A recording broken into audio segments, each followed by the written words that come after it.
Hey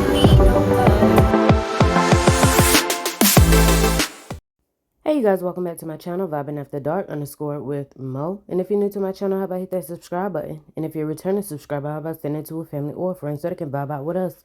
And please, please, please, please make sure you like this video. That helps out a lot, and thanks in advance. Alright you guys, so as you can tell by the title and the thumbnail, we are going to be talking about this mess that's unfolding with this family. After Allison, which was tWitch wife, went on The People to do an interview, and she announced that he was doing some things that she was unaware of, and she's coming out with a book. Okay, so let's get straight into the video. So just in case y'all don't know who tWitch is, his real name was Stephen L. Boss, and he was basically like the hype man for Ellen on Ellen's show. But he really had a passion for dance. So later he then went on the show So You Think You Could Dance, where he met his wife Allison in 2010. So she already had a daughter, and then they went and started a family together, and he had 2 kids with her. But they just used to always make little videos like this on their YouTube channel, and they just always looked like they was happy and loving, and they was like a, loving family. Everybody always had good things to say about tWitch. Like, he was always happy, he was a great family man, and things like that. Nobody ever knew that he was going through like a depression stage until like after his passing. So fast forward, on December 13, 2022, he was found unalived with a blank wound to his head. So a little over 5 months after his passing, the medical examiner confirmed that he passed away by suicide via inflicted blank wound to the head, according to the new autopsy police report obtained by U.S. Weekly on Wednesday, May 24th. No drugs or alcohol were found in Ball's system at the time of his demise. Because there was actually like a lot of speculation going on around his, demise, saying that basically like she probably had something to do with it, said like he probably had an overdose and thing. It was so much of stuff I remember during that time that people were saying. But fast forward to what's going on now. His wife Allison actually just came out and did an interview with People magazine, and she was saying some disturbing things that family and friends of him did not like at all, which is what's stirring up the mess right now. And she's also coming out with this book right here, and is basically telling like her journey through being with him and after, his demise, and how she's coping and healing with that along with her family and kids. But I'm gonna play y'all the audio of her interview, pieces of it, just to let y'all know in detail what's been said that's causing the problems with her and his family and friends. So this part is right here is where she was talking about what she found after his demise. With an ex that had addiction problems, and then I realized Steven had addiction problems, and it's something that I kind of have been like, where was I involved in this? And I had to take some steps for myself to realize, like, I was able to help one, and I wish I could have been that for the other. But it's also not my job to do that. There was a moment I was with one of my really dear friends, and we were cleaning out the closet and picking out an outfit for him for the funeral. And it was a really triggering moment for me because there was a lot of things I discovered in our closet that I did not know existed. And it was very alarming to me to learn that there was so much happening that I had no clue. So it was a really scary moment in my life to figure that out. But it also helped me process that he was going through so much. And he was hiding so much, and there must have been a lot of shame in that. And he was wrestling with a lot inside himself, and he was trying to self-medicate and cope with all those feelings because he didn't want to put it on anyone. Because he loved everyone so much. He didn't want other people to take on his pain. But it was very alarming and scary to find those things and have never known.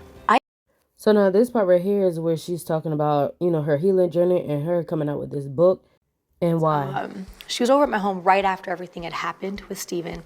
And she told me I should document everything. And I was like, why would I document anything? She goes, it's gonna be important for you to share your story one day. And so from that moment on, I just randomly would like jot notes in my phone, even though I'd be crying and I'd be so sad, but I was like, this might be important one day, or even to share it with my kids one day, the experience that we went through, because my youngers, they might not remember certain details and things.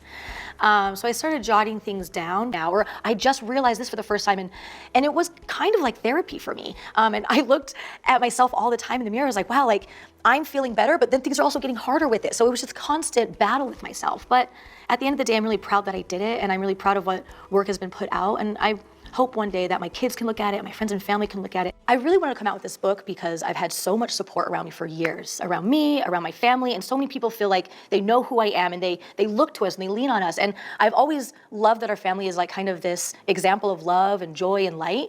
And that is true, and we want to continue to be that. And we really do feel that in our home and with each other and with our friends. But I did think it was important for me to share my full story with the audience, to share that they're having a lot of low times, or I've had to deal with things that have helped me to become the person I am.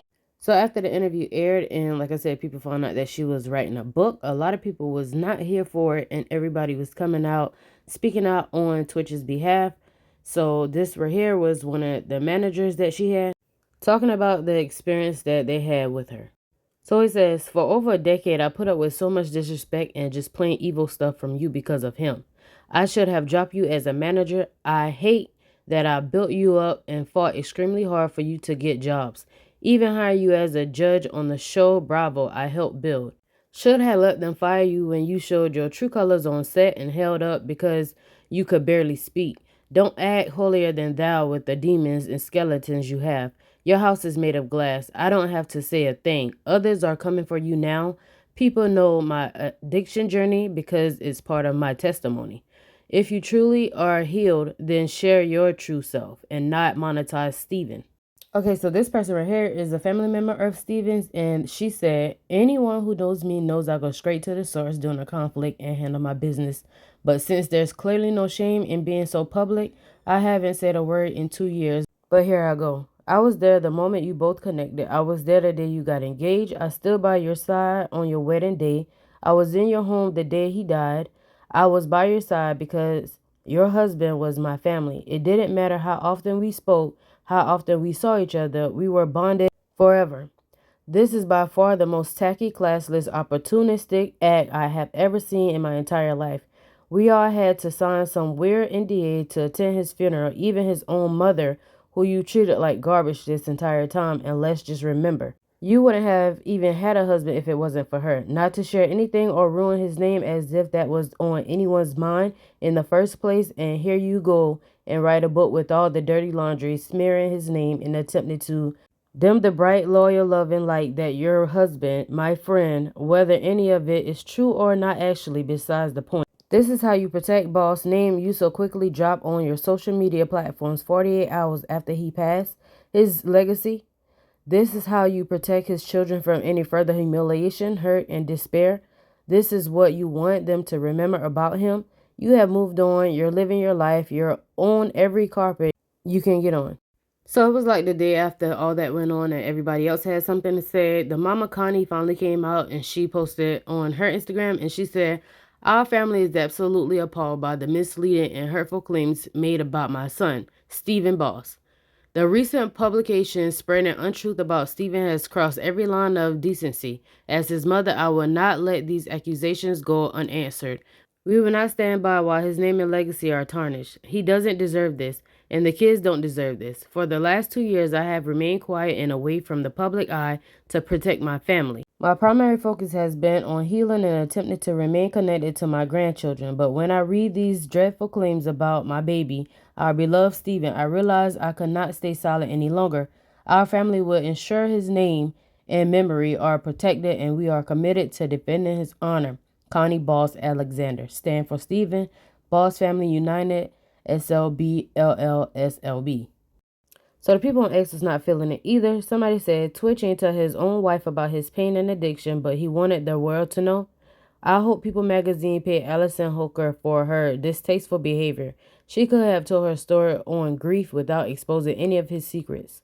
My gut don't ever steer me wrong. I knew for 2 years Allison Hooker was an evil A-woman. And boom, there it is. Everybody that was going after his family for airing her out should be ashamed of themselves. Keeping Twitch kids from their family a D-shame. Let's be real. What Allison Hooker is doing, it goes beyond making things aware, but that was his queen in whom he chose. Sorry, but black women needs to stay out of this. It's none of our business. Let the family deal with that. He left her with kids in debt. Hustle is a hustle. So since she was getting so much of backlash since this all came out, the oldest daughter, Wesley, came out and she spoke in defense of her mother. And she also said that he did not adopt her. She was never adopted by him. Okay.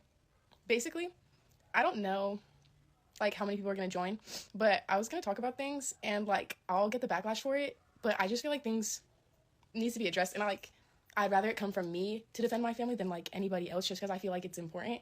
But like my stepdad's been gone for 2 years and I'm still getting hate comments and a lot of articles are coming out, and I just don't like, it's just complicated and for no reason, because this is like not just a social media gig, like this is literally my life. And like seeing my mom get hate for literally losing the person that she loves, and like I have siblings, like this is their dad, this is who they're gonna grow up and like they're gonna see all this on social media. That's so hurtful. So I just felt like I'll take it upon myself to like clear things up. I get that my relationship with Steven seems complicated, but this man raised me my entire life, like my entire life since I was 1. And through that, like I have a biological dad, I have a relationship with him, but Steven was my person. Steven was the person that like raised me. And when I address him as Steven, I know that like y'all know him as Twitch, but like that was my dad. Like I'm not gonna address him by his stage name, but he literally raised me through all the family stuff, and just like it's just so much more complicated, and I don't even know how to explain it well, and I hope that I'm like gonna address everything perfectly, but it's like this is my dad. This is not like a joke to me. And like for 13 years my parents were together, and for 13 years he was the person I would go to about everything. Like he's the person I would cry to, he's the person like he'd wake me up every morning, we'd get breakfast, he's the person that I would see when he came home from work. Like we lived in the same 4 walls, like, and now I'm getting hate for him leaving, and I don't get it. Like it's hurtful. And I guess I'm like trying to describe our relationship, because I see people saying that like it's not my place because I'm not his biological daughter, but like he never made me feel like anything besides his daughter. And I mean, that I just think it speaks for who he was, and nobody's sitting up here trying to bash him. Like he was a good person. How I changed my Instagram username, and I never had access to my social media. He was a pretty strict parent, but like a couple months before like I started getting access to it, but I was never adopted. I never had the last name Boss, and I know my siblings do, but I don't. And my last name, my legal last name isn't even what I like is my handle. It's just my middle name, because I don't go by Boss or my last name. So, and I never have, but that was just like, we were addressed as the Boss family. Like that's what it was. And that, like, I had that Instagram handle since I was a child, like a toddler, and that's just not me. And so, yeah, I can get the hate for changing it, but like, for instance, like my mom never had hers as Boss. My mom's always been addressed as Allison Holker. Besides when they were like together, it'd be like the Mr. and Mrs. Boss, but they had completely separate like careers, and they were addressed completely like separately. But yeah, when we were all together, like I had siblings, we were the Boss family. Like that's the name that my siblings are gonna have, and that's what they're gonna carry on. But even Steven's family, like his parents, they don't have the last name Boss. But basically, I don't know, I'm trying to like get all my ideas together about what's like appropriate to say and like what's not gonna get me in trouble, because you know, like I'm just trying to address things, but like I'm still trying to be respectful to everybody. And I'm just so over, like, for instance, since I'm trying to be respectful, but I just think it's complicated, because I speak to Steven's moms. Like my mom and her were speaking weekly at some point, and I don't know if it's still like that. Like me and my mom haven't talked about it. I feel like I've seen his family more than when he was alive. We would only see them once or twice a year, but you guys have to understand that it's because they live in another state.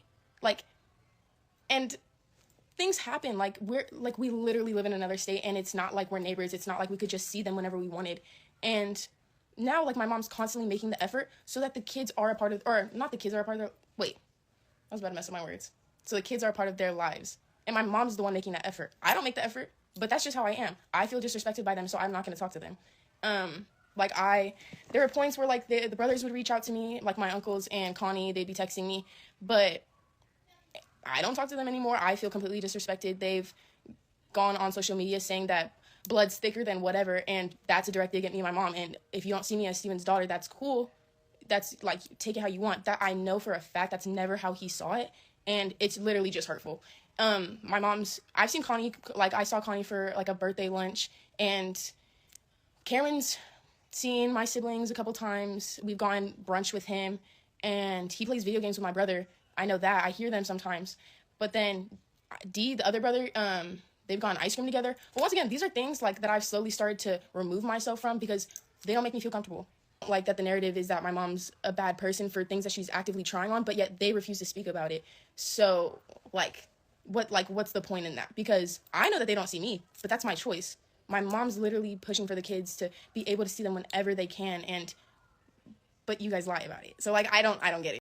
Okay, so y'all heard what the daughter Wesley had to say. Now, this part right here is a little just messy, I guess. And in my research of trying to find, the real stuff that was going on at hand, I seen this was said to be like in 2023 that she came out, with a new man, and people wasn't really feeling that either. But it is what it is. I feel like the person who passed. They're never coming back. So whenever you feel like you're ready to move on is when you should move on. Nobody else should tell you when to move on or how long to wait to move on.